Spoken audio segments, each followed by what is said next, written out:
Amen. Praise Lord. Thank you so much అమ్మగారు. దేవుని నామంకి మహిమ కలిగినాక కార్టూనయ్య గారు ప్లీజ్ అయ్యారు.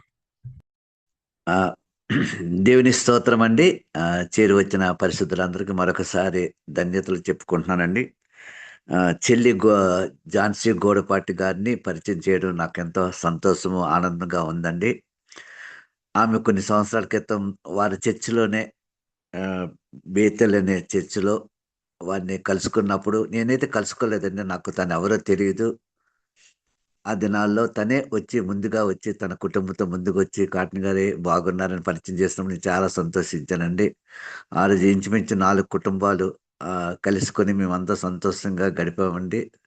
మరి అలాంటి సహోదరిని నేను పరిచయం చేయడం ధన్యతగా భావించుకుంటున్నాను. అంతేకాకుండా ఆహ్, మన బాబీ రత్న గారికి వీళ్ళు ఒక బ్యాక్ బోన్స్‌గా ఇద్దరు ఉన్నారండి. ఝాన్సీ గూడపాటి గారు, ప్రసిద్ధి గారు.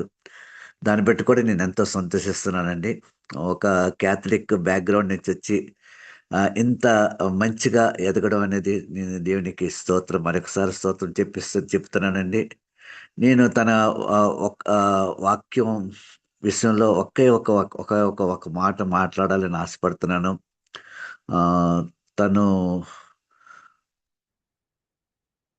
సమూయేలు మొదటి గ్రంథం చెప్తున్నప్పుడు, అక్కడ ఎల్కనా గురించి చెప్పినప్పుడు, ఎల్కనా యాజకుడని చెప్పినప్పుడు, లేవి వంశం నుంచి వచ్చినప్పుడు వచ్చాడని చెప్పినప్పుడు నేను చాలా సంతోషించానండి. ఎందుకంటే సమూయేలు అక్కడ ఎఫ్రాయిము తెగవారైతే, సమూయేలు ఏ విధంగా యాజకుడయ్యానని నాకు ఒక అనుమానంగా ఉండేదండి. ఎలాగా దేవుడు యాక్సెప్ట్ చేశాడు సమూయేలుని అని మనసులో అనుకున్నాను గానీ, ఆ రోజు నా యొక్క సంశయాన్ని తీసివేశారండి. అంతేకాకుండా నా యొక్క జీవితంలో ఇంకొక మంచి కార్యం ఏంటంటే, తను ప్రార్థనలు నడిపిస్తుందండి.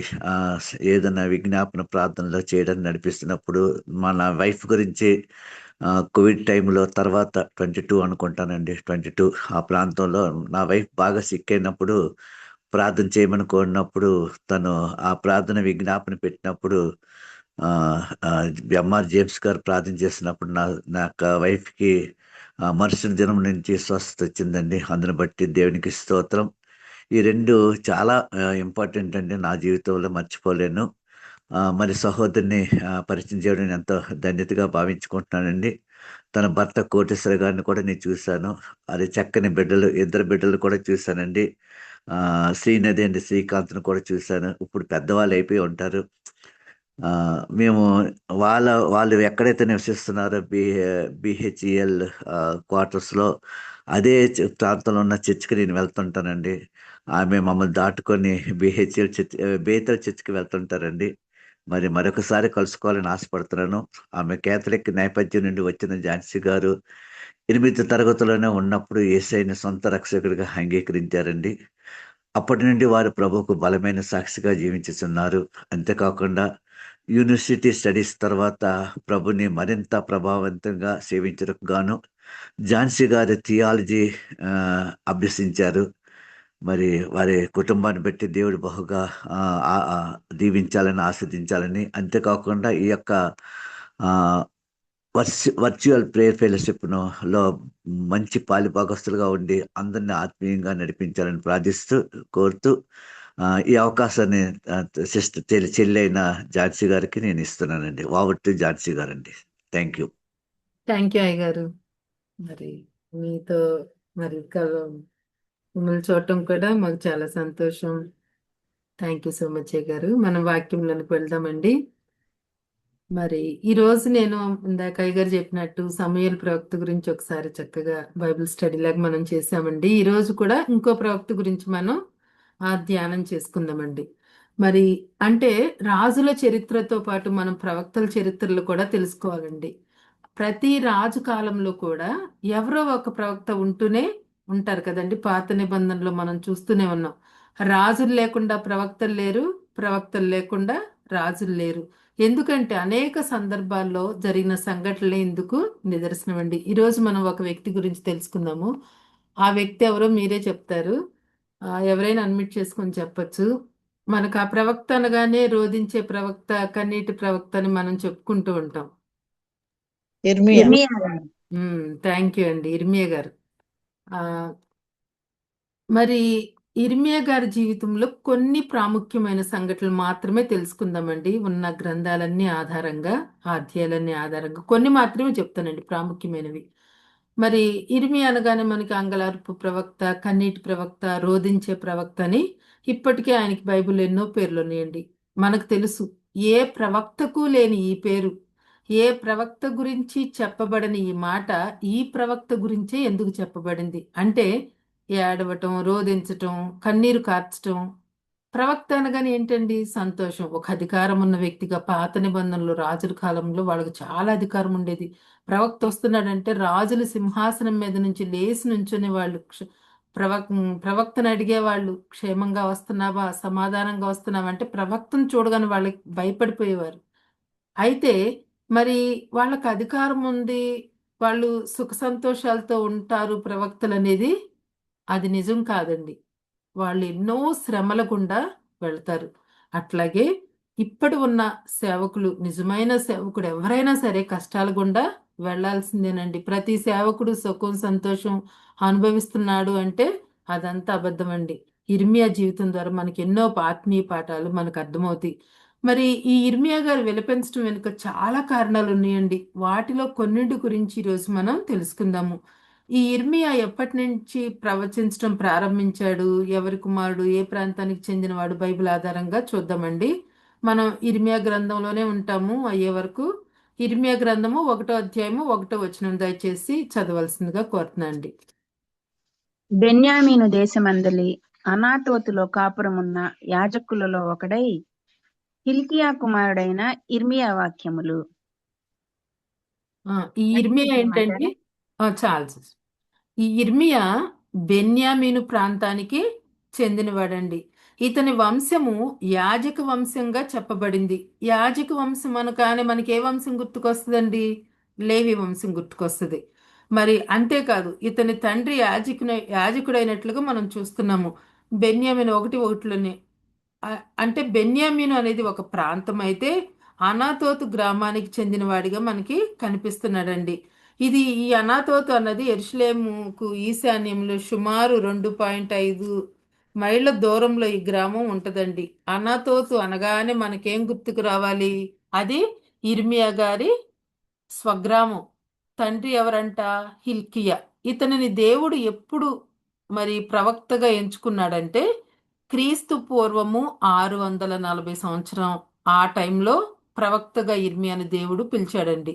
ఏ రాజుల కాలం అంటే యోషియా రాజు కాలంలో దేవుడు ఇర్మియాను ఎంచుకున్నాడండి. అప్పటి వరకు ఎవరు ప్రవక్తగా ఉన్నారంటే ప్రవక్త అయిన యెషయా గారు ప్రవక్తగా ఉండి ప్రవచిస్తూ ఉన్నాడు. యెషయాతో పాటు ఇంకో ప్రవక్త కూడా ప్రవచించారండి, మీకా గారు. వీళ్ళ ముగ్గురు కలిసి ఆ టైంలో ప్రవచించారు. కానీ అంటే ఈ ఈ ఇర్మియా ప్రారంభంలో ప్రవచించేటప్పుడు వాళ్ళు ఉన్నారు. వాళ్ళ తర్వాత ఈ ఇర్మియా వచ్చారండి. యెషయా మరి ప్రారంభ కాలంలోనే హోషియా, ఆమోసు వీరందరూ యెషయాతో ప్రవచించారండి. ఇవన్నీ రాజుల చరిత్రలో మొదటి రాజులు, దినవృత్తాంతములు మనకు చదివితే ఇవన్నీ చక్కగా క్లారిటీగా అర్థమవుతాయి. ఎవరు కన్ఫ్యూజ్ అవ్వాల్సిన అవసరం లేదు. మరి దేవుడు ఇర్మియాను ఎంచుకునే సమయానికి రాజు ఎవరంటే యోషియా. ఈ యోషియా ఎవరంటే మనష్షే కుమారుడు, మనకు తెలుసు ఆమోను. ఈ ఆమోను కుమారుడే ఈ యోషియా. అంటే ఉమ్, యోషియా తండ్రి ఎవరంటే ఆమోను తండ్రి మనష్షే తండ్రి హిజ్కియా తండ్రి ఎవరండి? ఆహాజు తండ్రి యోతాము తండ్రి ఉజ్జియా. ఈ యోషియా పాలనలో దేవుడు ఇర్మియాను లేపాడు. అంటే రాజులు ఒకళ్ళ తర్వాత ఒకళ్ళు వాళ్ళ కుమారులు వస్తున్నప్పుడు యోషియా అనే రాజు టైంలో దేవుడు ఇర్మియాను ప్రవచించడానికి పిలిచాడండి. మరి ఏ సంవత్సరంలో అన్నప్పుడు ఇర్మియా 1వ అధ్యాయం 2వ వచనం చదవండి. ఆమోను కుమారుడైన యోషియా యూదాకు రాజై ఉండగా అతని ఏలుబడి 13వ సంవత్సరంన యెహోవా వాక్కు ఇర్మియాకు ప్రత్యక్షమాయెను. ఇక్కడ చూడండి, యోషియా రాజై 12 ఇయర్స్ కంప్లీట్ చేసుకున్నాడండి. 13వ సంవత్సరంలో దేవుడు ఇర్మియాను లేపాడు. అది కూడా పరిశుద్ధాత్మ దేవుడు మనకి వ్రాయించాడు. ఇదంతా అంటే ఎప్పటి నుంచి ఎప్పటి వరకు చెప్పారని ప్రవచించారని అర్థం అవటానికి మీకు ఇవన్నీ చెప్తున్నానండి. ఆ యోషియా కాలం నుండి సిద్కియా రాజు ఉన్నాడు కదండి, ఆ రాజు కాలం వరకు ఈయన ప్రవచించాడండి.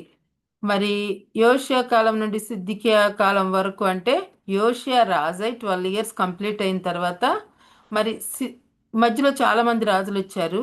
సిద్కియా రాజై 11 సంవత్సరాల 5 నెలల వరకు ఈయన ప్రవచించాడండి. ఈ మధ్యలో ఎంతమంది రాజులు ఉన్నారో కూడా అది కూడా చెప్తానండి. యోషియా తర్వాత రాజు ఎవరంటే రాజుల గ్రంథంలో, దినవృత్తాంతాల గ్రంథంలో ఇవన్నీ ఉంటాయండి. యోషియా తర్వాత రాజు ఎవరంటే యెహోయాహాజు. అయితే అతను కేవలము 3 నెలలు మాత్రమే రాజుగా ఉన్నాడు. తర్వాత ఐగుప్తు రాజు అయిన ఫరోనికా వచ్చి తన దేశానికి ఈ యెహోయాహాజు రాజుని తీసుకెళ్లిపోతాడు. అతని స్థానంలో యెహోయాకీము అనే రాజు 11 సంవత్సరాలు పరిపాలన చేస్తాడండి. మరి ఆయన కొడుకు మరి యెహోయాకీము రాజు అవుతాడు. అతను కేవలం 3 నెలలు పాలన చేస్తాడు. యెహోయాకీనుకి ఇంకో పేరుందండి, యొకెన్య. యొకెన్య అన్న కొన్య అన్న ఒకటేనండి. అయితే ఇక్కడ ఇంకో విషయం ఏంటంటే ప్రభువైన యేసుక్రీస్తు వారు ఈ కొన్య అనే రాజు ఎవరైతే ఉన్నారో అతని వంశంలోనే, యొకొన్య వంశంలో నుండే యేసుక్రీస్తు వారు వచ్చారండి. మరి ఎంతమంది రాజుల కాలంలో ఇర్మియా ప్రవచించారో మనం చూసాము. యోషియా, యెహోయాహాజు, యెహోయాకీము, యెహోయాకీను, సిద్కియా, 5 రాజుల కాలంలో ఈ ఇర్మియా ప్రవచిస్తూ, చాలా లాంగ్ టైం అండి, ప్రవచిస్తూ వచ్చారు. మరి ఇప్పుడు కంప్లీట్గా ఎంతకాలం పనిచేశాడంటే సుమారు 40 సంవత్సరాలకు పైగానే ఈయన ప్రవచించారు.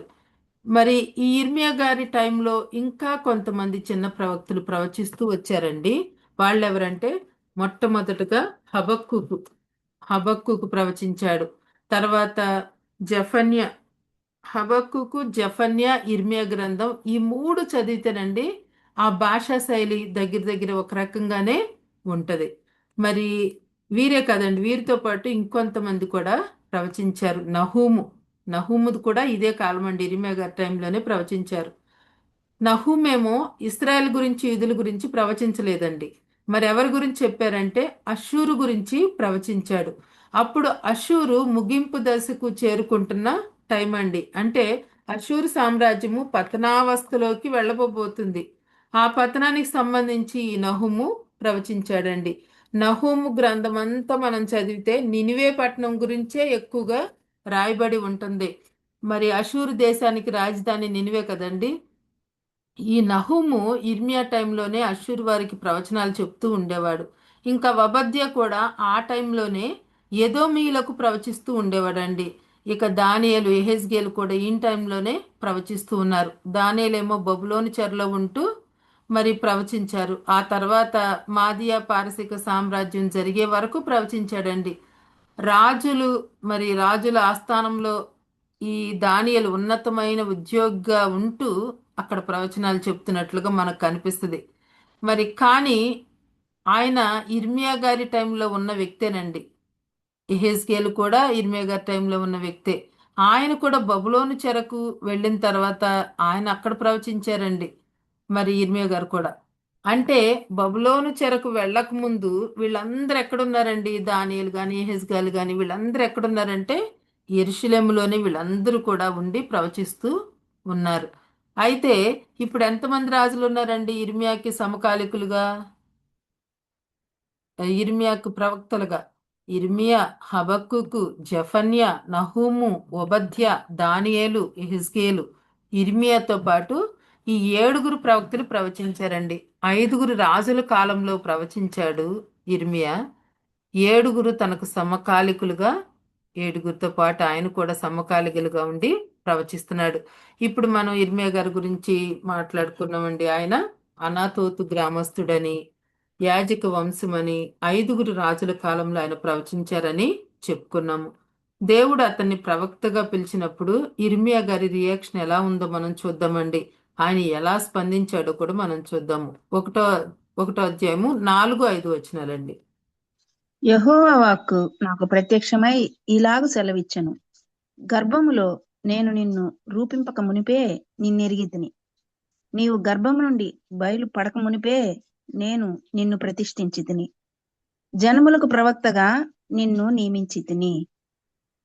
సిక్స్త్ కూడా చదవమంటారా? ఆ, ఆహా, కాదు, చాలు. 5 ఓకే. కూడా, 4 చదివారా? 4, 4, 5 5, కలిసి ఉన్నాయమ్మా. 6 కూడా చదవండి అయితే. ఓకే.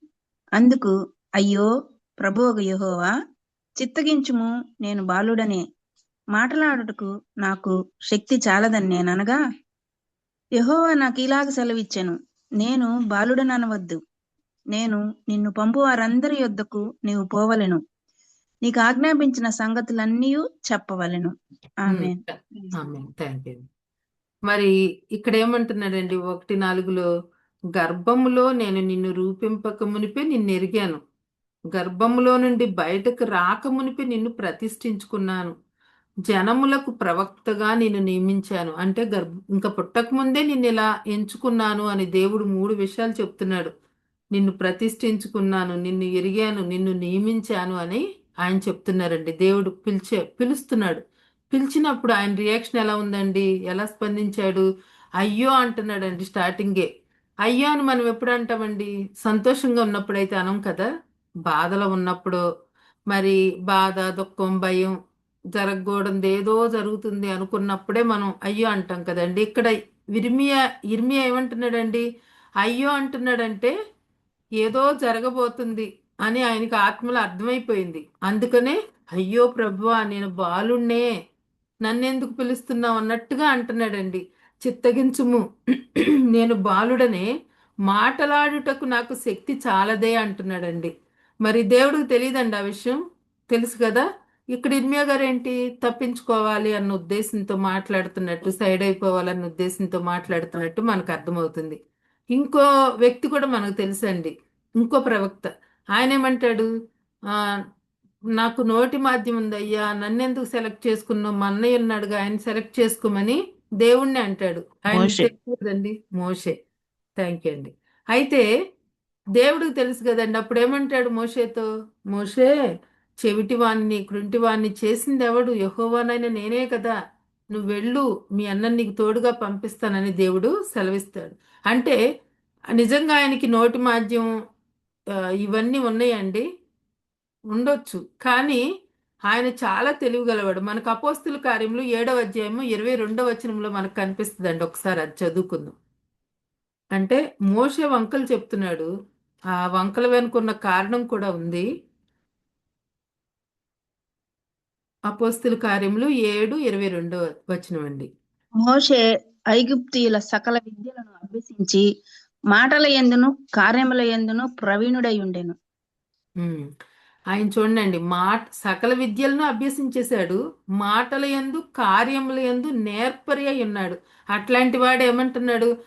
ప్రభువా, నేను అసలు నోటి మాధ్యం గలవాడని. ఆయన చాలా తెలివిగలడు, కానీ తప్పించుకోవటానికి సాకులు చెప్తున్నాడని మనకు అర్థమైపోతుంది. ఇక్కడ ఇర్మియా కూడా సేమ్ అదే పరిస్థితి. అయ్యో ప్రభువా, నేను బాలుణ్ణి, నేను ఆ వెళ్ళలేనన్నట్టుగా, తప్పించుకోవాలన్నట్టుగా చెప్తున్నాడండి. అంటే బాలుడంటే మరీ 9-10 ఇయర్స్ కాదండి, వయసులో ఉన్నవాడే. మరి దేవుడు ఏమంటున్నాడు? నేను నిన్ను ఏర్పరచుకున్నాను, వారికి భయపడొద్దు, నేను నీకు చెప్పే సంగతులు వారికి చెప్పు అంటున్నాడండి దేవుడు ఇర్మియాను ఎంచుకొని. మరి ఎక్కడో ఉన్న అనాతోతులో ఉన్న ఇర్మియాను దేవుడు ఏర్పరచుకున్నాడు. అంటే దేవుడు భయపడొద్దు అంటున్నాడంటే భయపడుతున్నాడనే కదండి ఇర్మియా. భయపడుతున్నాడనే ఇర్మియా, నువ్వేం భయపడొద్దు. మరి ప్రవక్తగా ఉండటానికి భయపడుతున్నాడండి. ఎందుకు ప్రవక్తగా ఉండటానికి ఇర్మియా భయపడుతున్నాడంటే, అప్పుడున్న మనుషులు మంచివాళ్ళు కాదు. ఆయనకు తెలుసు ఆయన ఏ రాజ్యంలో ఉన్నాడో, ఏ ప్రజల మధ్య ఉన్నాడో, ఎటువంటి రాజుల పాలన చేస్తున్నారో ఇర్మియాకి మొత్తం తెలుసు అండి. అటువంటి అప్పుడు ఈ ప్రజల దగ్గరికి వెళ్ళాలి, రాజుల దగ్గరికి వెళ్ళాలి, అధిపతుల దగ్గరికి వెళ్ళాలి. అప్పటికే అనేక మంది అబద్ధ ప్రవక్తలు రాజ్యంలో ఉన్నారండి.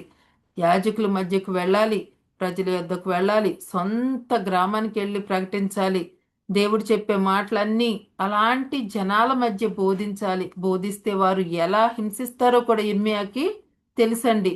ఆ ఆలోచనలతోనే ఇర్మియా ఏమన్నాడంటే, అయ్యో ప్రభువా, నేను బాలుణ్ణయ్యా అంటున్నాడు, నేను వెళ్ళలేను అని భయంతో కాస్త వెనకడుగేసినట్లుగా మనకి ఇర్మియా కనిపిస్తాడండి.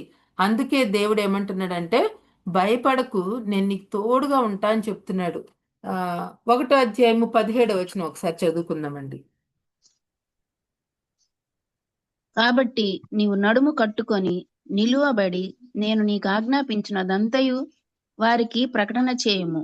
భయపడకుము, లేదా నేను వారి ఎదుట నీకు భయము పుట్టింతును. ఆమేన్. ఆమె ఇక్కడ చూడండి, భయపడకు, నేను చెప్పే మాటలు వారికి బోధించు. ఒకవేళ భయపడ్డావా, నేనే నిన్ను భయపెడతా అని అంటున్నాడండి. ఇక ఇర్మియా గారి పరిస్థితి ఎలా ఉందో చూడండి. ఇక వెళ్ళలేక తప్పేటట్లు లేదు, ఇక తప్పదు అన్నట్లు తలదించుకొని ఉన్నాడండి ఇర్మియా. ఇక వెళ్ళటానికి సిద్ధపడిపోయాడు. ఇర్మియా చాలా గొప్ప ప్రవక్త కదండి. మరి యెషయా ప్రవక్తకు భార్య ఉన్నారు, పిల్లలు ఉన్నారు. మరి ఎహెజ్కేలుకు భార్య ఉంది, కానీ ఇర్మియా గారు పెళ్లి చేసుకోకుండా దేవునికే సమర్పించుకున్నాడండి. ఎంతో భక్తి గలవాడు. అంటే ఆయనకి తెలుసు, ఈ సేవకి వెళ్తే, ఈ పరిచర్యకి వెళ్ళి ఈ ప్రవక్తగా ఉంటే వాళ్ళు నన్ను ఎన్ని హింసలు పెడతారో, నా భార్య పిల్లలకి ఎందుకు అనుకున్నాడో ఏమో తెలియదండి. ఆయన పెళ్లి చేసుకోలేదు. మరి దేవుని మాటలను ప్రజల యొద్దకు తీసుకువెళ్ళి ఎన్ని హింసలు అనుభవించాలో అన్నీ ఈ ఇర్మియా అనుభవించాడండి. ఈ ఇర్మియా గ్రంథం మరి ఎన్నోసార్లు మీరు చదివి ఉండొచ్చు, కానీ ఈ రోజు నుండి ఇర్మియా గ్రంథం పేరు వినగానే, ఇర్మియా గ్రంథం చదువుతున్నప్పుడు ఎంతో కొంత భయము, భక్తి అనేది ఆటోమేటిక్గా మనలో కలుగుతుందండి. ఎందుకంటే ఆయన ఎన్ని శ్రమలు పడ్డారో మనం ఇప్పుడు తెలుసుకుందాము ముందుగా, ఫర్దర్గా వెళ్తున్నప్పుడు. మరి ఎందుకంటే వాళ్ళు ఈ మాటలు మనకు అందించడం వెనుక ఎంతో స్ట్రగుల్స్ అనుభవించారండి భక్తులు. ఇర్మియా గాని, ఎహెజ్కేలు గాని, యెషయా గాని. ఏమన్నా వాళ్ళు ప్రవక్తలుగా ఉండి ఏమన్నా సుఖంగా చేశారంటే వాళ్ళెవరూ సుఖపడినట్లు మరి గ్రంథాలు ఎక్కడా కూడా లేదండి. ఎన్నో శ్రమలు అనుభవించారు. మరి వారందరూ ఎంతో శ్రమించి మనకి గ్రంథాన్ని ఇచ్చారండి. ఇర్మియా గ్రంథం బయటికి రావటానికి ఎన్నో శ్రమలు పడ్డాడు. మనం ఎలా చదువుతున్నామండి ఇర్మియా గ్రంథం కానీ ఏదైనా బైబిల్ చదువుతున్నప్పుడు మనకంతా స్వేచ్ఛ ఎక్కువైపోయి ఎలా చదువుతున్నామండి, కూర్చోనో పడుకోనో, అంటే భక్తితోనో రోజు చదవాలి కదా అన్నట్టుగా చదవటము, ఇట్లా వాడుగ్గా చదువుతున్నట్టు చదువుతున్నాం. కానీ వాళ్ళ శ్రమలను మనం జ్ఞాపకం చేసుకున్నప్పుడు అండి, ఇర్మియా గారి గ్రంథాన్ని చదువుతున్నప్పుడు మన కన్నీళ్లు కూడా వస్తాయి. ఆయన ఎన్ని శ్రమలు పడ్డారో మనం చూస్తే. మరి ఇక నుండి ఇర్మియా గారి జీవితం మామూలుగా ఉండదండి. ఇతను రాజ్యంలోనికి వెళ్ళేటప్పటికి, అంటే దేవుడు వెళ్ళమన్నాడు, ప్రకటించు, నువ్వు వెళ్తావా లేదా, భయపడొద్దు, నువ్వు గనక భయపడితే ఆ ప్రజలందరి ఎదుట నేనే నిన్ను భయపెడతా నువ్వు వెళ్ళకపోతే అని దేవుడు చెప్తున్నాడు. తప్పదన్నట్టు ఇంకా బయలుదేరిపోయాడు ఇర్మియా. మరి ఆయన ఆ రాజ్యంలోనికి వెళ్ళేటప్పటికి అక్కడ పరిస్థితులు ఎలా ఉన్నాయంటే, 1వ అధ్యాయం 19వ వచనం. వారు నీతో యుద్ధము చేతురు, కాని నిన్ను విడిపించుటకు నేను నీకు తోడయున్నందున వారు నీపైని విజయము పొందజాలరు. ఇదే యెహోవా వాక్కు. Thank amen. యూ అండి. నువ్వు ఎవరి వద్దకు వెళ్ళి వాక్యం చెప్తావో వారు నీతో యుద్ధం చేస్తారు. యుద్ధం చేసే ప్రజల దగ్గరికి నేను నిన్ను పంపిస్తున్నాను. నువ్వు బాలుని అనుకోవద్దు, భయపడొద్దు అని ధైర్యం చెప్తున్నాడు ముందు. అక్కడ ప్రజలు ఎలా ఉంటారో కూడా దేవుడు చెప్తున్నాడండి. వాళ్ళు నీతో యుద్ధం చేస్తారు, యుద్ధం చేయటానికి రెడీగా ఉన్నారు. కానీ నీకే విజయాన్ని నేను ఇస్తాను, నిన్ను విడిపిస్తాను అని దేవుడు చెప్తున్నాడు. 5వ అధ్యాయము 30-31 కూడా చదవండి.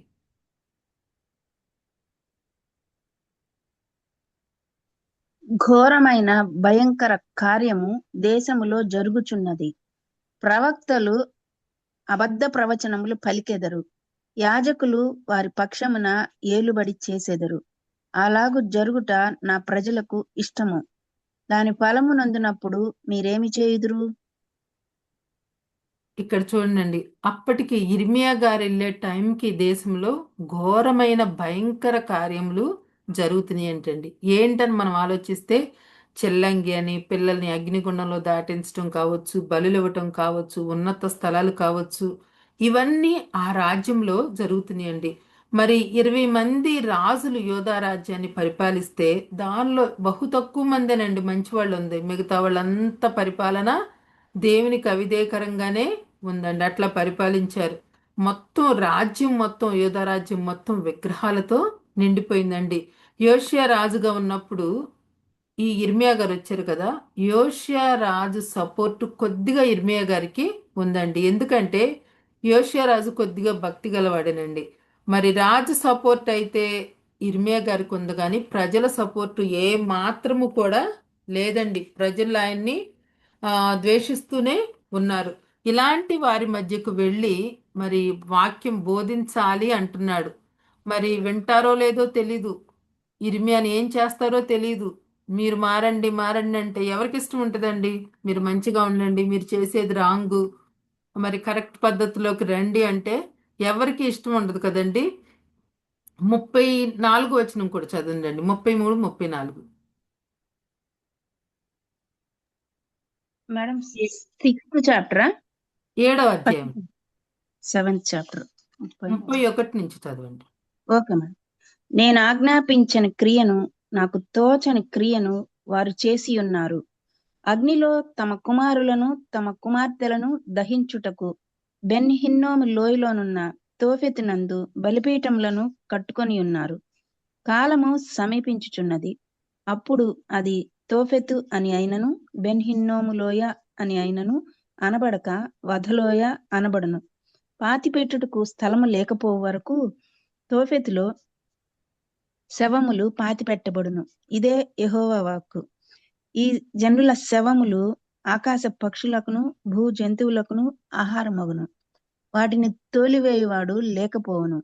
ఉల్లాస ధ్వనియు ఆనంద ధ్వనియు పెండ్లి కుమారుని స్వరమును పెండ్లి కుమార్తె స్వరమును యూదా పట్టణములలోను యెరూషలేము వీధులలోను లేకుండా చేసేదను. ఈ దేశము తప్పక పాడైపోవును. ప్రైజ్ చాలు. లార్డ్. 8వ అధ్యాయము 17వ వచనం కూడా చదవండి.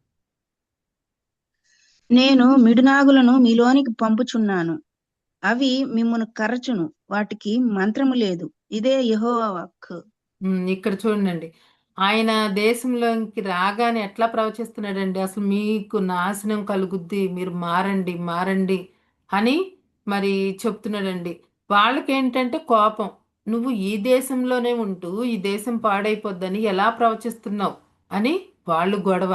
మరి నేను మిడునాగుల్ని పంపిస్తున్నాను, అవి కరుస్తాయి, మంత్రం లేదు ఏం లేదు, మీకంతా ఇక నాశనమే, మీరు మారకపోతే మీకు నాశనమే అని సుమారు దగ్గర దగ్గర 20 సంవత్సరాలండి చెప్పి చెప్పి అలసిపోయాడండి ఇర్మియా.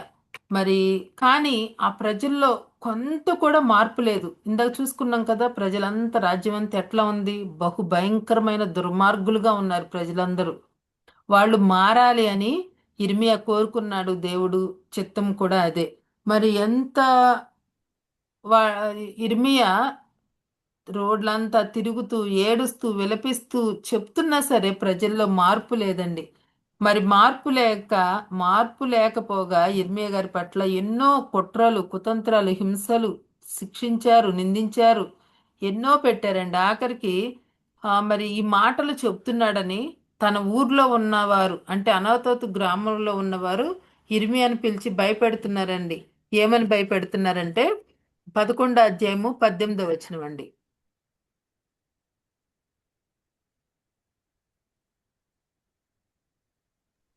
11వ దానిని అధ్యాయం.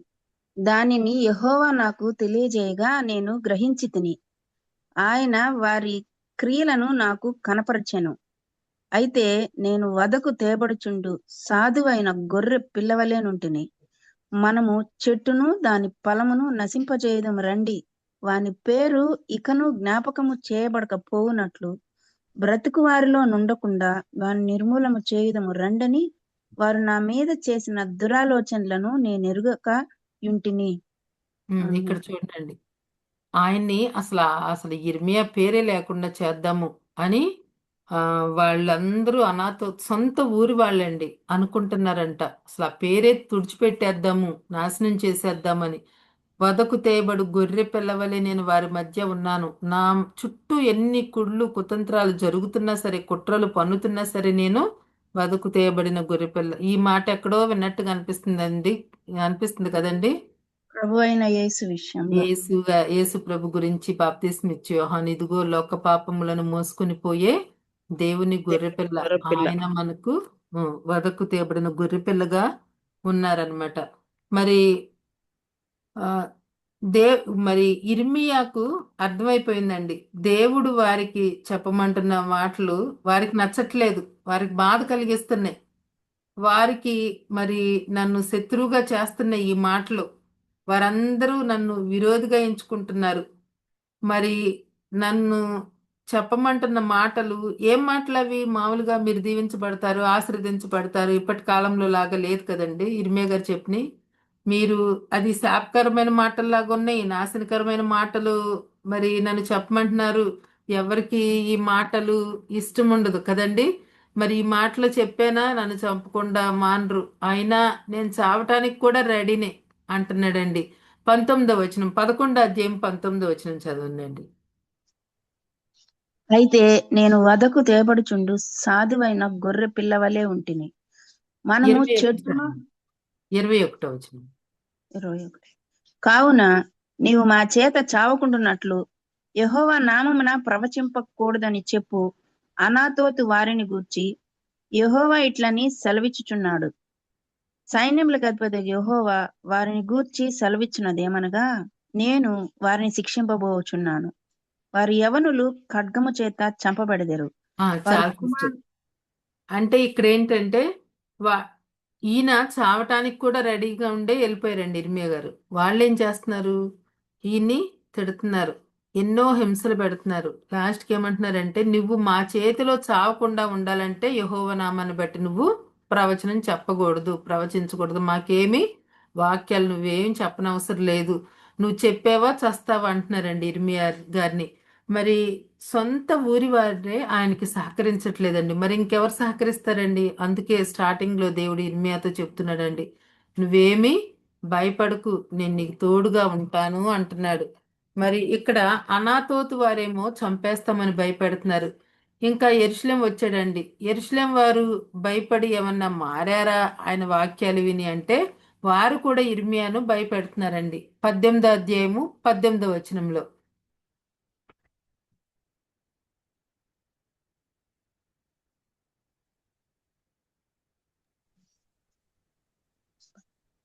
యెహోవా నా మొర ఆలకించుము.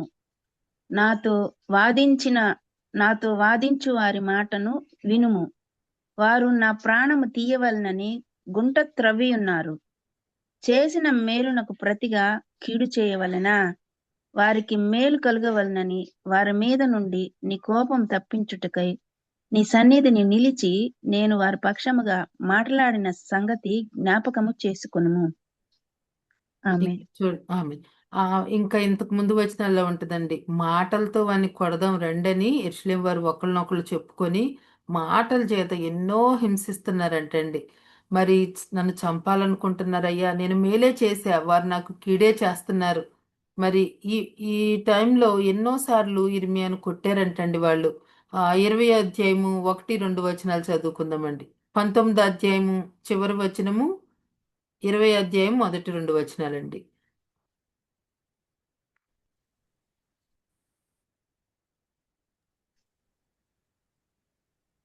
యెహో సైన్యములకు అధిపతియు ఇశ్రాయేలు దేవుడు నాకు యెహోవా ఈ మాట సెలవిచ్చుచున్నాడు.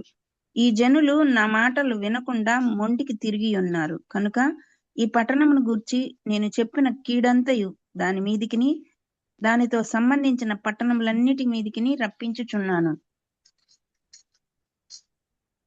మరి ఇర్మియా చదవండి.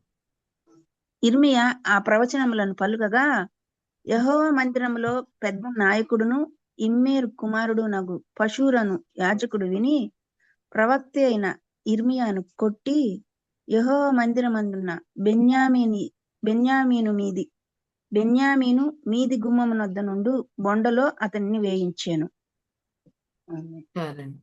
ఈయన మరి మాటలతో అని కొడదామని ఈయన దగ్గరికి వస్తున్నారు. మరి ఈ మాటలు చెప్తుంటే ఆయనకి నచ్చట్లేదు. సొంత ఊరి వాళ్ళే గెంటేస్తే యెరూషలేం వచ్చాడు. యెరూషలేంలో కూడా ఏమన్నా తక్కువ హింసలు పొందాడా అంటే భయంకరమైన హింసలు పొందారండి. పశూర్ అనే అతను ఈయన చెప్తుంటే చెంప మీద కొట్టాడంటండి. నిజంగా ఇప్పుడు మన చర్చిలో ఒక సేవకుడు వాక్యం చెప్తున్నప్పుడు ఎవరన్నా వచ్చి ఆయన్ని చెంప మీద కొడితే ఆయనకి ఎంత అవమానంగా ఉంటుందో కదండి. అంటే దేవుడి నామం నిమిత్తం అవమానాలు భరిస్తారు, కానీ మనిషిగా ఉన్నారు కాబట్టి వాళ్ళు ఎంతో కృంగిపోతారు కదండి. ఈయన ఏమన్నా ముసలోడా అంటే ముసలోడు కాదండి, యవ్వనంలో ఉన్నాడు ఆయన. ఎవరు? ఇర్మియా గారు. దగ్గర దగ్గర 40 ఇయర్స్ ఆ ఏజ్ లో ఉన్నాడండి. మరి ఇంకో సందర్భంలో కూడా ఇర్మియా గారిని కొట్టారండి. 37:15లో ఆ టైంలో సిద్కియా రాజుగా ఉన్నాడండి. ఇక్కడేమో అధిపతులు కొట్టారు, ఇక్కడేమో పశువులు కొడితే అక్కడ అధిపతులు కొట్టారండి. మరి గుంటలో అనాతోతులనేమో చంపేస్తామని భయపెడుతున్నారు. యెరూషలేం వెళ్తే గుంటలు త్రవ్వుతున్నారు. మరి మందిరంలోకి వెళ్తే అక్కడ పశువులని అతను కొడుతున్నారు. రాజు దగ్గర ఉన్న అధిపతులు కొడుతున్నారు. ఇవే కాదండి, ఆయన్ని చాలా హింసించారు. 20వ అధ్యాయము 7వ వచనం కూడా చదవండి.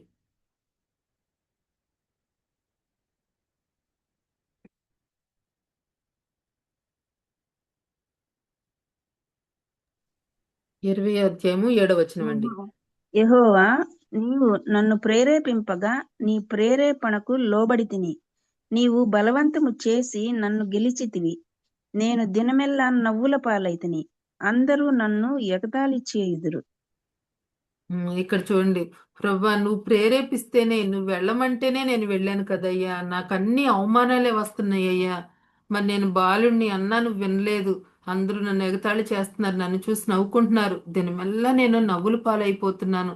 ఎందుకయ్యా నాకు ఈ ప్రవక్త బాధ్యతను అప్పగించావని ఇర్మియా గారు మరి పడుతున్న బాధల విషయమై, ఆయన పడుతున్న కష్టాల విషయంలో చివరికి ఎంతవరకు వెళ్ళాడు తెలుసండి? అసలు నేను ఎందుకు పుట్టాను, నేను పుట్టినరోజు చనిపోతే బాగుండేది, నా తల్లి కడుపులోనే చనిపోతే బాగుండేది అనుకుంటాడండి. ఇంకా ముందు గ్రంథాల్లో చూస్తే ఈ మాట ఎప్పుడు అనిపిస్తుందండి? ఇక ఈ కష్టం నేను భరించలేను అన్నప్పుడే కదండి.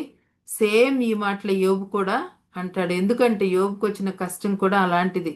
ఇక్కడ ఇర్మియా గారు కూడా ఆ యెరూషలేం ప్రజలు పెట్టే హింసలు, ఆ బాధలు, అవమానాలు తట్టుకోలేక మరి సూటిపోటి మాటలు, కొట్టటాలు, గుంటలో పడేయటాలు, ఇవన్నీ తట్టుకోలేక ఆయన అంటే యవ్వన కాలంలో ఉన్నాడు, పెళ్లి కూడా చేసుకోకుండా దేవునికి సమర్పించుకుని ఆయనకే సేవ చేస్తున్నాడు.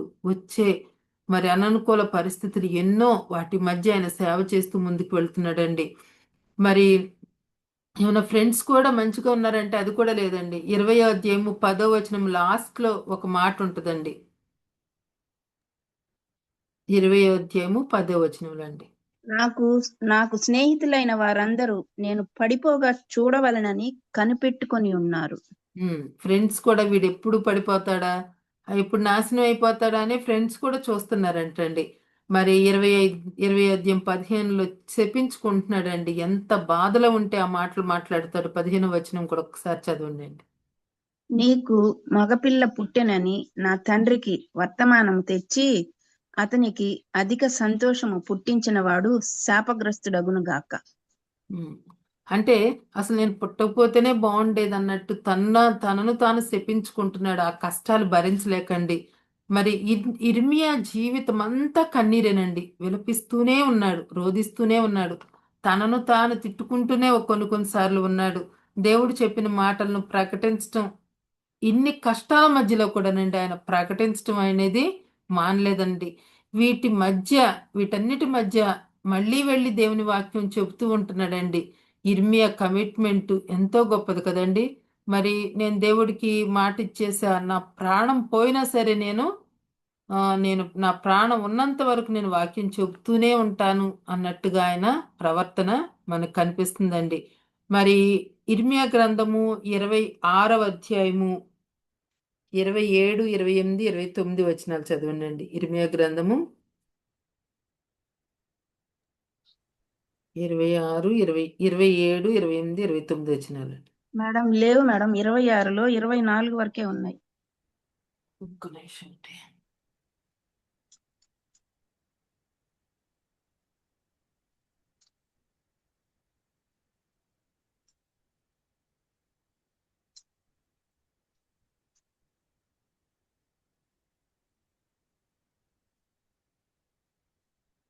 ఇరవై 29 అండి. 29, 27, 28. ఓకే. అనాతోతీయుడైన ఇర్మియాను నీవేళ గద్దింపకపోతివి? అతడు తన్ను తాను మీకు ప్రవక్తనుగా చేసుకునేను కదా. అదియు కాక దీర్ఘకాలం మీరు కాపురముందురు, నివసించుటకై ఇండ్లు కట్టించుకొనుడి, ఫలములు తినుటకై తోటలు నాటుడి అని బబులోనులోనున్న మాకు అతడు వర్తమానం పంపియున్నాడు. అప్పుడు యాజకుడైన జెఫన్యా ప్రవక్త అయిన ఇర్మియా వినిచుండగా ఆ పత్రికను చదివి వినిపించాను. కంటిన్యూ చేయమంటారా? కాదండి. 36వ అధ్యాయము 22, 23, 24 చదువుందండి. 36వ అధ్యాయము 36, 24. 22, 23, 24. 9వ మాసమున రాజు శీతాకాలపు నగరులో కూర్చుండి ఉండగా అతని ముందర కుంపటిలో అగ్ని రగులుచుండెను. యెహూది 3-4 పుటలు చదివిన తరువాత రాజు చాకుతో దాన్ని కోసి కుంపటిలో వేయగా ఆ కుంపటిలోనున్న అగ్ని చేత అది బొత్తిగా కాలిపోయెను.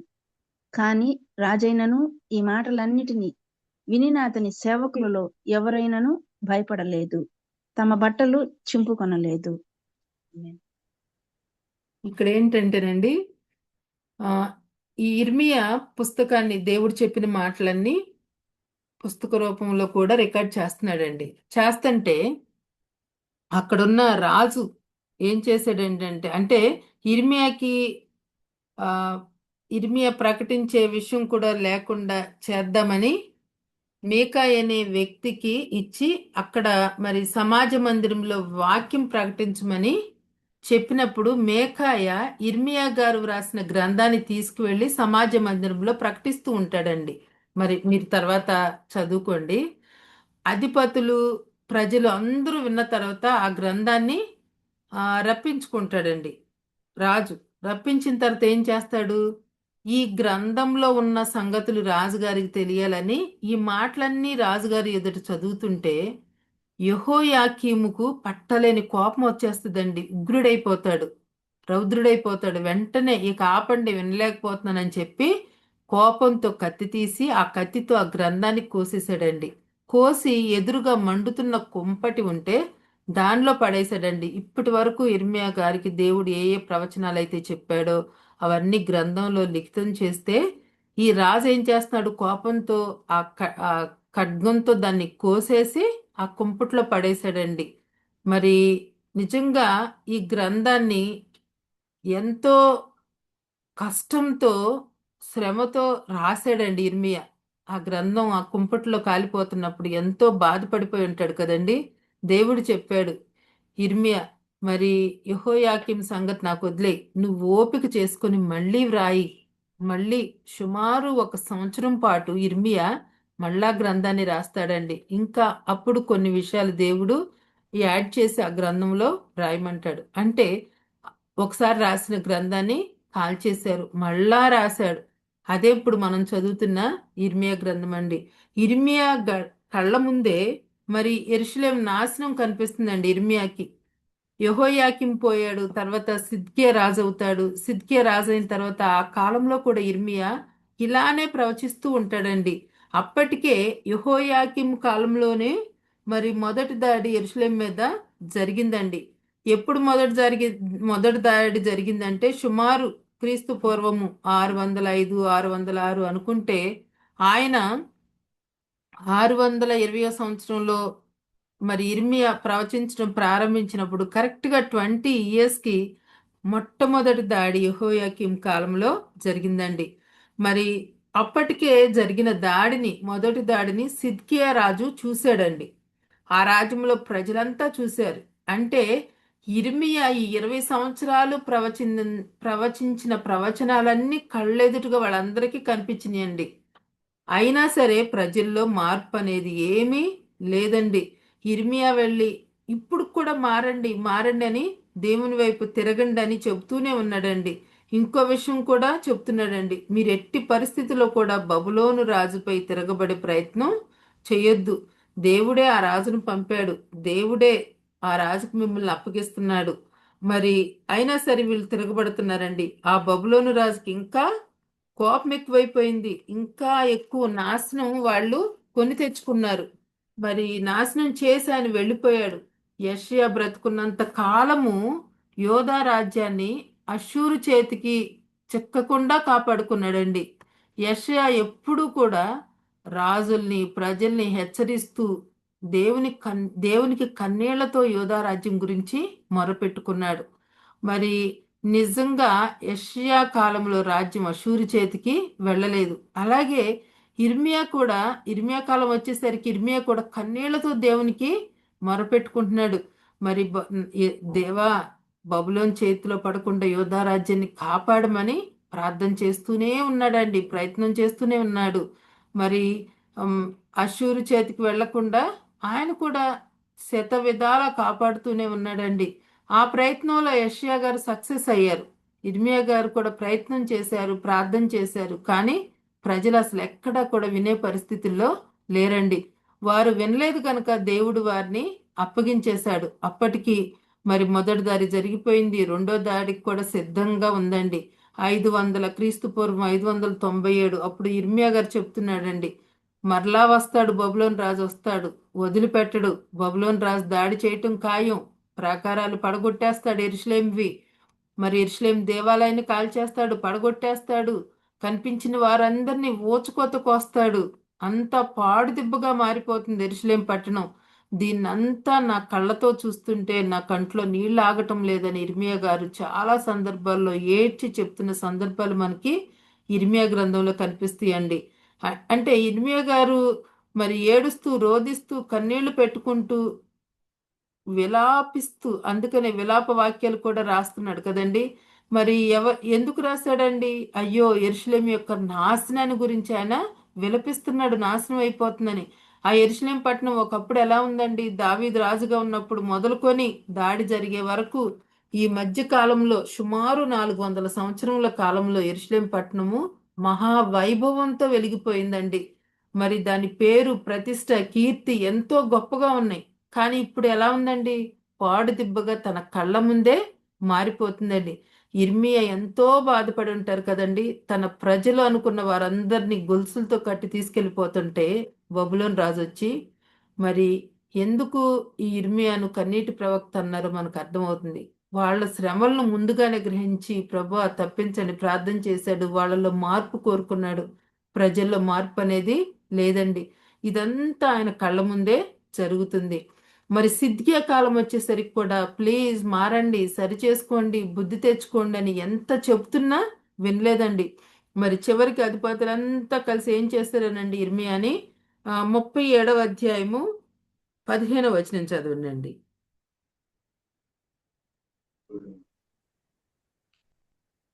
అధిపతులు ఇర్మియా మీద కోపపడి అతని కొట్టి తాము బందీగృహముగా చేసి ఉన్న లేఖికుడైన యోనాతాను ఇంటిలో అతని వేయించిరి. ఆమె కింద వచనం కూర్చోదు. ఇర్మియా చెరసాల గోతిలో వేయబడి అక్కడ అనేక దినములుండెను.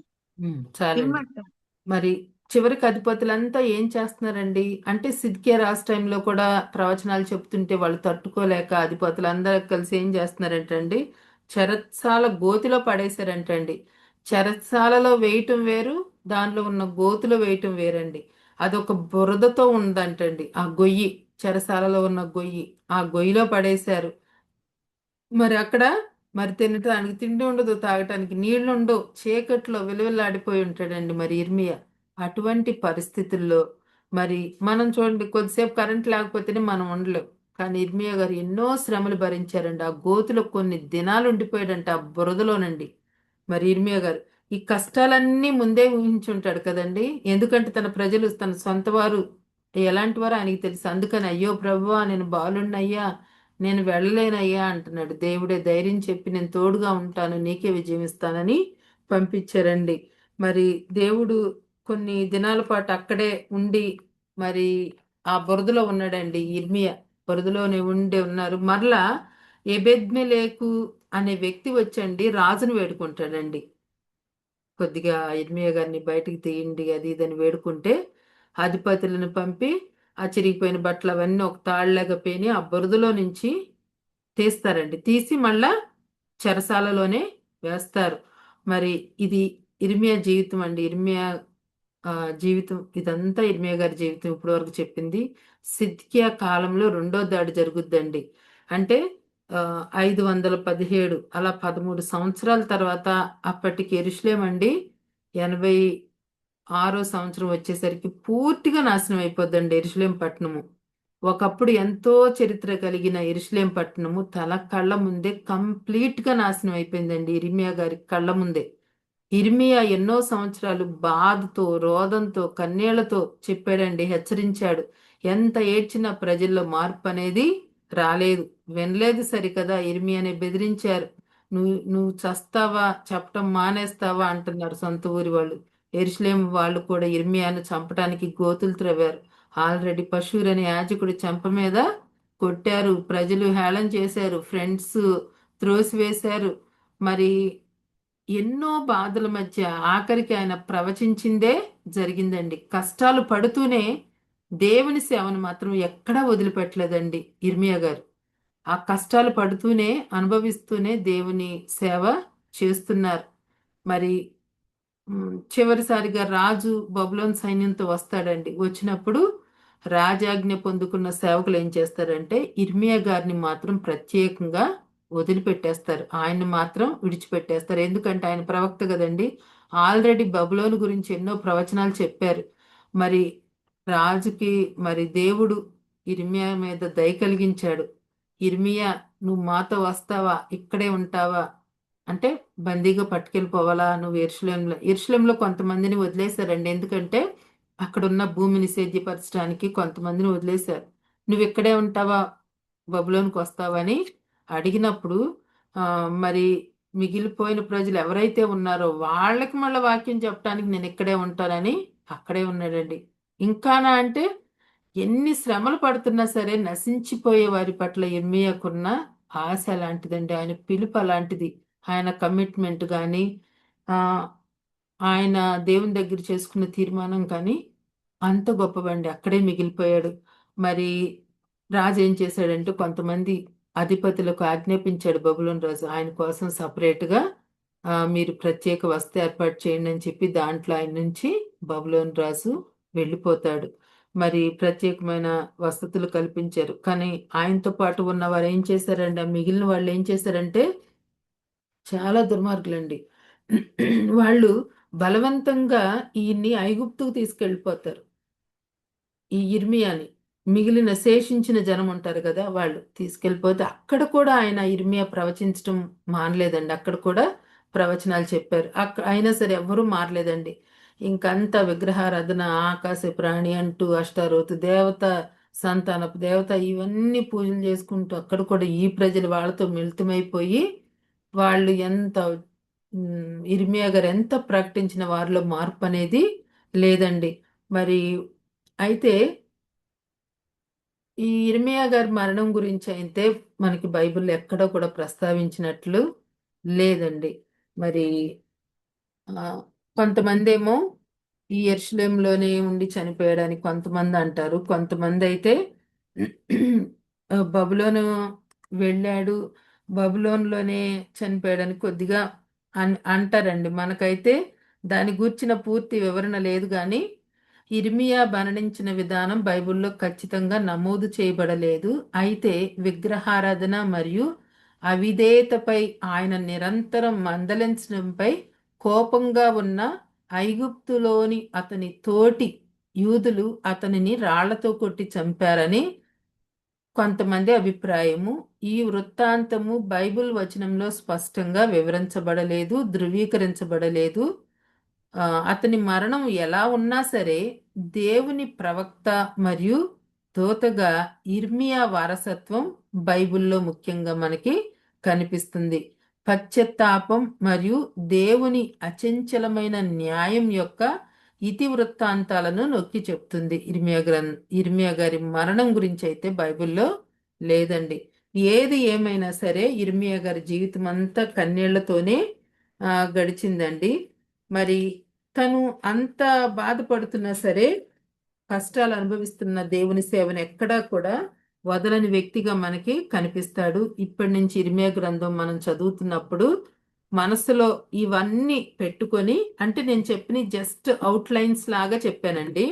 ఈసారి ఇర్మియా గ్రంథం చదువుతున్నప్పుడు మనం ఇవన్నీ మనసులో పెట్టుకొని, మరి ఆయన కష్టం, ఆయన పడిన శ్రమ మనం అర్థం చేసుకొని చక్కగా బైబిల్ని, ఆ ఇర్మియా గ్రంథాన్ని చక్కగా చదువుదామండి.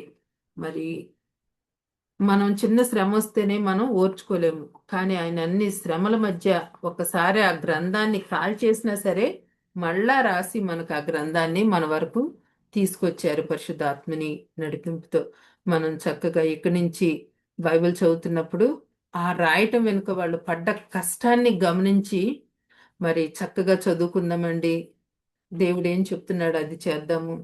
దేవుడు ముందే చెప్పాడు, నువ్వు వారితో యుద్ధం చేయాల్సి వస్తుంది కానీ నిన్ను గెలిపిస్తానని. మనం చేసే యుద్ధాలు ఎటువంటివైనా సరే వాటిలో జయమిచ్చేది దేవుడే. మనకి దేవుడు సహాయం చేస్తాడని మనం నమ్మి విశ్వాసంతో దేవుణ్ణి స్తుతిద్దాము. యిర్మీయా గారి గురించి ఈ రోజంతా ఆలోచిద్దాము. వీలైతే ఒక్కొక్క వచనం చదువుకుంటా ఉండండి. చక్కగా దేవుడు జ్ఞానాన్ని ఇస్తారు.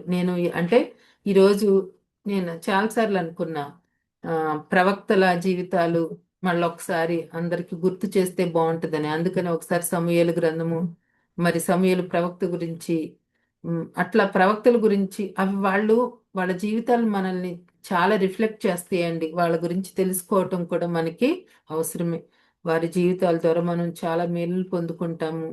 అందుకనే అట్లా బైబిల్ స్టడీ లాగా చేయాలని అనిపించిందండి. మరి అవకాశం ఇచ్చిన బాబీ అన్నకి, దేవునికి, మీకు కూడా వందనాలండి. థ్యాంక్ యూ సో మచ్ అండి విన్న మీ అందరికి. Praise the Lord, hallelujah. Thank you so much అక్క ఫర్ ద వండర్ఫుల్ వర్డ్. ఆత్మీయంగా ఎంతగానో బలపరచబడ్డాము, హెచ్చరించబడ్డాము. అందుబట్టి దేవునికి వందనాలు. సహవాసం తరపున మీకు ప్రత్యేక వందనాలు తెలియజేస్తున్నాం అక్క. Thank you so much. ప్రార్థన చేసుకుని ముగించుకుందామండి మన మధ్యలో. పాస్టర్ విక్రమ్ గారు, మీరు ప్రార్థన చేస్తారా?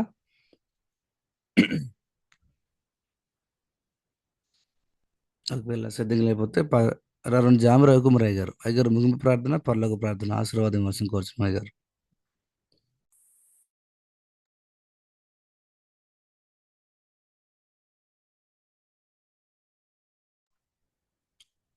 పాస్టర్ గారు లైన్లో ప్రార్థన చేసుకుందాం. పరిశుద్ధం ఎంత అంటే నీ బంగారు పదవులకు వందనం ప్రభా, నీ ప్రేమను బట్టి కృపబట్టి వందనాలు తండ్రి. నీ దోసరాలు ప్రభా, ఝాన్సీ సిస్టర్ గారిని ప్రభా నిలబెట్టుకుని ప్రభా, అరే యిర్మీయా గురించి దేవతను ప్రభా అనేక విషయాలు ప్రభా నువ్వు తెలియజేసిన దాన్ని బట్టి వందనాలు చెల్లిస్తున్నాను తండ్రి. అయ్యా ప్రభా, కన్నీరు కార్చే ప్రవక్తగా ఉన్నాడయ్యా. అయ్యా తండ్రి, బాల్య దినంలో ప్రభా నువ్వు పిలిచావు తండ్రి. నిన్ను బాలుని అనవద్దు, నిన్ను ప్రవక్తగా నియమించిన అన్నావు ప్రభా. అయ్యా ప్రభా, తల్లి గర్భంలో నువ్వు రూపించి మనకు ప్రభు నిన్ను ఎరుగుదును. అయ్యా నువ్వు బయలుపడకముందే పిలిచాను, ప్రతిష్ఠించాను అన్నావు ప్రభా. ప్రార్థన చేస్తున్నాను అంతా యిర్మీయా జీవితంలో ప్రభా నువ్వు చేసిన అద్భుతమైన కార్యాలు బట్టి వందనాలు. యిర్మీయా కూడా బహు నమ్మకస్తుడుగా ప్రభా నువ్వు ఏ పని అయితే అప్పగించే పని నమ్మకంగా చేశాడు తండ్రి. అయ్యా నీ నామం నిత్యం ప్రభా బురదలో వేసిన, ఎక్కడ వేసినా ప్రభా, బండాలతో బిగించిన ప్రభా, అయ్యా బహు బలంగా నిలబడి ప్రభా నీ కార్యం చేసిన వ్యక్తిగా బిడ్డ ఉంచు అందనమాట వందనాలు తండ్రి. అయ్యా తండ్రి ప్రభా, అయ్యా కన్నీరుకి ఇచ్చిన ప్రవక్తగా ఉంచు అందనమాట వందనాలు చెల్లిస్తున్నాను తండ్రి. సహాయం చేసిన మా వ్యక్తిగత జీవితంలో ప్రభా ఏ స్థితిలో ప్రభా ఏ పని నువ్వు అప్పగించిన తండ్రి ఆ పనిలో బహు నమ్మకస్తులుగా ఉండగలిగే భాగ్యం మాకు దయచేయమని ప్రార్థన చేస్తున్నాను తండ్రి. అయ్యా ప్రభా, పట్టణాల రక్షణ, ప్రజల ప్రభా తండ్రి విడుదల తండ్రి మా చేతికి అప్పగించే ప్రభా మమ్మల్ని బహు నమ్మకస్తులుగా చేయండి. అదేవిధంగా ప్రభా ఝాన్సీ సిస్టర్ ప్రభా ఎంతో దేవతను ప్రభా బైబిల్ నుంచి చదివి తండ్రి అనేక ఆత్మ సంబంధ విషయాలు మాకు తెలియజేశారు ప్రభా. తెలియజేసిన విషయాన్ని బట్టి వందనాలు చెల్లించుకుంటూ మేము విన్న విషయాలు ప్రభా మా జీవితంలో గ్రహించి ప్రభా తండ్రి వాక్యానుసారంగా జీవించగల భాగ్యం మాకు దయచేయమని ప్రభా. సిస్టర్ ఇంకా అనేక స్థలాల్లో బహుబలంగా వాడుకోండి. రాబోతున్న క్రిస్మస్ సీజన్ అంతా ప్రభా ఆమెను ఆమె కుటుంబాన్ని ప్రభా బలపరచమని, వాడుకోమని, సహాయం చేయమని, విత్తబడిన వాక్యాన్ని తండ్రి 30 దంతులుగా 60 దంతులుగా 100 ఫలింపు చేయమని. అయ్యా ప్రభు ఈ విధంగా ప్రతిరోజు వాక్యం విన్నారు మాకు ఇచ్చిన శ్రేష్టమైన సమయాన్ని బట్టి వందనాలు చెల్లించుకుంటూ దీన్ని ఏర్పాటు చేసిన బాబు రత్నాకర్ గారిని ప్రత్యేక జ్ఞాపకం చేసుకోమని, సహకరిస్తున్న ప్రభు జాన్సన్ గారిని, స్వరూప్ గారిని, అదేవిధంగా అతని ప్రభా ప్రదీప సిస్టర్ గారిని, ఝాన్సీ సిస్టర్ గారిని, తేజ అఫ్రెంటిస్ గారిని, కోటి వారిని జ్ఞాపకం చేసుకోండి ప్రభా. అదేవిధంగా ప్రభా ప్రత్యేకంగా ప్రార్థన చేస్తున్నాను తండ్రి డాక్టర్ విజయ్ కుమార్ గారిని జ్ఞాపకం చేసుకోండి ప్రభా. అదేవిధంగా తండ్రి ఆశీర్వాద్ గారిని జ్ఞాపకం చేసుకోండి. అదేవిధంగా దేవతన ప్రభా రాబర్ట్ జేమ్సాయి గారిని జ్ఞాపకం చేసుకోండి. ఇంకెవరైతే అనారోగ్యంతో ఉన్నారో ప్రతి ఒక్కరిని తండ్రి పేరు పేరున ముట్టమని, స్వస్థపరచమని. అయ్యా క్రిస్మస్ సీజన్ అంతా ప్రభావ సేవకులందరినీ, అయ్యా తండ్రి ప్రభా ఈ బిడ్డలందరినీ ప్రభావ వారి స్వరాలని ప్రభావ వారి జీవితాలను వాడుకొని అనేక ప్రభావ రాజ్యాన్ని కడ్డాన్ని వాడుకోమని ప్రభా. ఈరోజు ప్రభా తండ్రి అయ్యా పూలబొక్కాలను డిస్ట్రిబ్యూషన్ ఉందయ్యా. అదేవిధంగా దేవతన ప్రభావ క్రిస్మస్ ఉన్నాయి తండ్రి. వాతావరణం ప్రతికూలంగా ఉంది, సానుకూలపరచమని, సానుకూలపరిచిన వాతావరణం వందనాలు చెల్లించుకుంటూ ఇది మేము చేయాల్సిన ప్రతి పని స్వీటీ అని మార్గాలు చూపించాం. ప్రత్యేకంగా ఈరోజు వాక్యం చెప్పిన దోషాలని అదే పాల్గొని బిడ్డలను దీవించి మీరే సకల మహిమగంతా ప్రభావం పొందుకోమని ఈ చిన్న ప్రార్థన మా ప్రభును పీకుమాడైన యేసుక్రీస్తు దివ్యనామాన్ని గడుకుంటున్నాం పరమ తండ్రి, ఆమేన్. పరలోకం ఉందిన మా తండ్రి, మీ నామం పరిశుద్ధపరచమని గాక, మీ రాజ్యం వచ్చును గాక, మీ చిత్తం పరలోకం నుండి భూమి మీద నెరవేరును గాక, మాకు కావలసిన అందిన ఆహారం మీద దయచేయండి, క్షమించినట్లు మా ప్రార్థనను క్షమించము, శోధనలో తేకని తప్పించము, ఎందుకంటే రాజ్యము బలము మహిమ నిరంతరం ఉన్నావు తండ్రి, ఆమేన్. ఆమేన్. మన తండ్రి అయిన దేవుని ప్రేమ, కుమారుడైన యేసుక్రీస్తు కృప, పరిశుద్ధ తన్యన సహవాసము, వాక్యం చెప్పిన దాసురాలకు పాల్గొన్న మనకు జరుగుతున్న క్రిస్మస్లకు కార్యక్రమాలకు ఆయన కృప సదాకాలముతో నడిపించును గాక. ఆమేన్. ఆమేన్. ఆమేన్. ఆమేన్. ఆమేన్. హల్లెలూయా. Praise the lord. Thank you so much Praise the గారు. ప్రార్థించిన రెవరెండ్ జామ్ రవికుమారయ్య గారికి ప్రత్యేక వందలు తెలియజేస్తున్నామండి. చేరొచ్చిన ప్రతి ఒక్కరు పేరు పేరు వందాలండి. అందరికీ వందాలండి. Have blessed December. రేపు Praise దినం the Lord. కలుసుకుందాం. అందరికి వందాలు.